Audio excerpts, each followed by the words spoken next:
I want to talk about this dream that I had a couple of days ago because I didn't know that you can have like Easter eggs in a dream that will trigger another dream.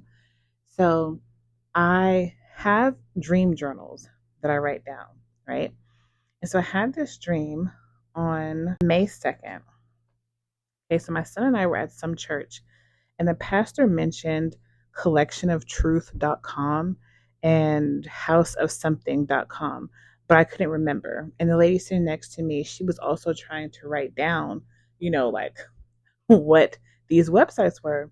So somebody gave us a pamphlet, and I noticed in the pew that there was like on the back of the pew, there's a little holder that has like it could have Bibles in there, it could have pens, it could have tithing envelopes, things like that.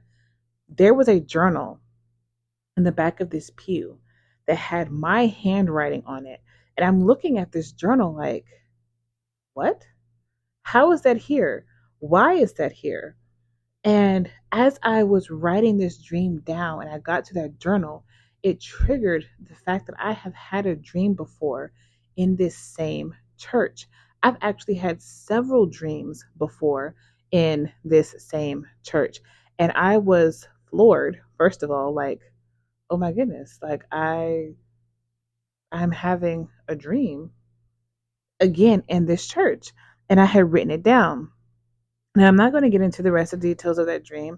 What I do want to talk about is the dream that I had before. So this dream took place on February 10th of 2025, and it's titled Perfectionism Sermon. So I was taking over for a sermon for a very, very well-known popular pastor um, that is all over, social media. I was nervous and afraid, but I knew that Yahweh was with me. And I had an outline and was taking notes as I was giving this teaching, which is kind of odd because why am I taking notes while I'm giving a teaching? I have no idea. So I wanted to say that I was in the book of Matthew, but later on in the dream, I realized it couldn't be Matthew, and I'll tell y'all why in a second. So everyone was excited and participating in the message. The pastor who I was taking over for, he had gone first. Then there was another woman who had went after him. Then it was my turn. And I asked the audience a couple of questions. The first one was, when was a time that you tried to be perfect? And the other question was to give an example of what the outcome would be if they had went about the situation in a different way. So when you tried to be perfect and it didn't work, how do you think the outcome would be if you had gone about the situation differently, right? And so it says that chapters 29 and 30 through 31 were long, which I knew it couldn't be the book of Matthew because I believe Matthew only has 28 chapters. But we were going to stop after chapter 35 or 36. I'm like, well, what books in the Bible have up to like at least 36 chapters, right?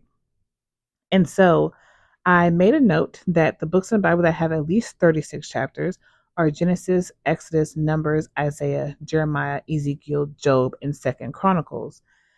And the thing about being perfect is we are to be perfect because Yahweh is perfect and we are made in his image. Matthew 5:48 says, therefore be perfect as your Father in the heavens is perfect. Deuteronomy 18:13, be perfect before Yahweh your Elohim.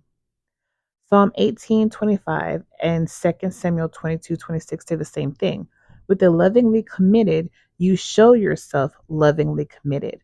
With the perfect one, you show yourself perfect. Psalm 101 and 2, I act wisely in a perfect way. When do you come to me? I walk in the midst of my house with a perfect heart. And Psalm 18 and 23, and I am perfect before him, and I guard myself from my crookedness.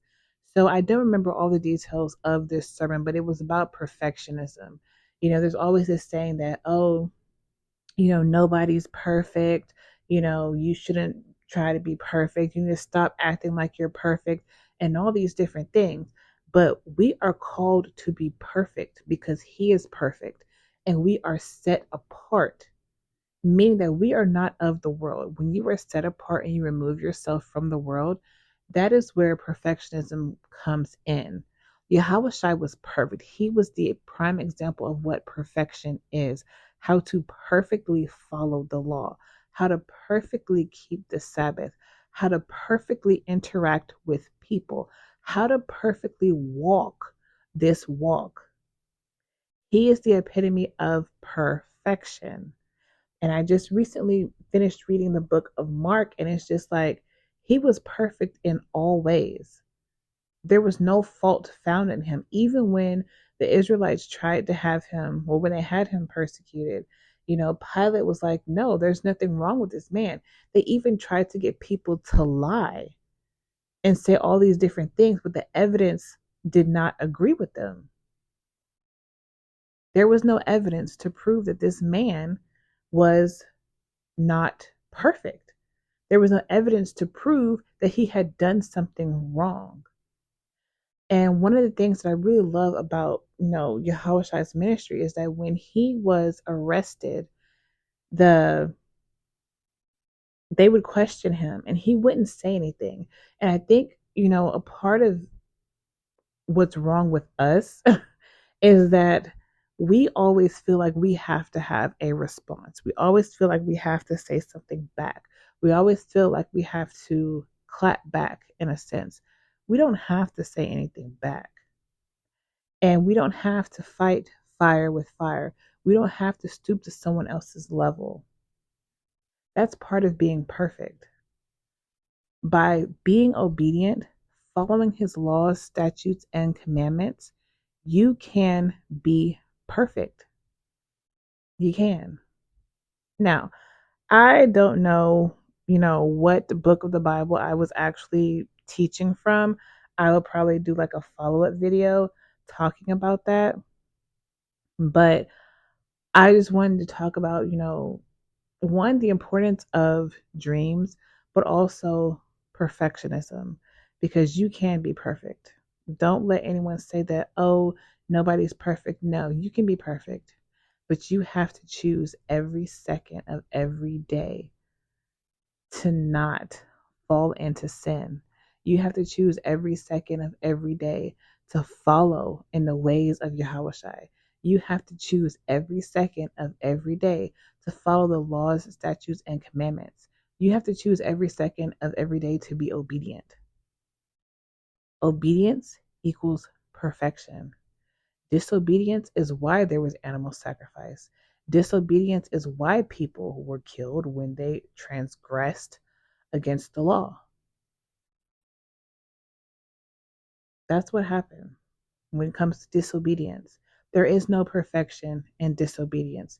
There is only perfection in being obedient.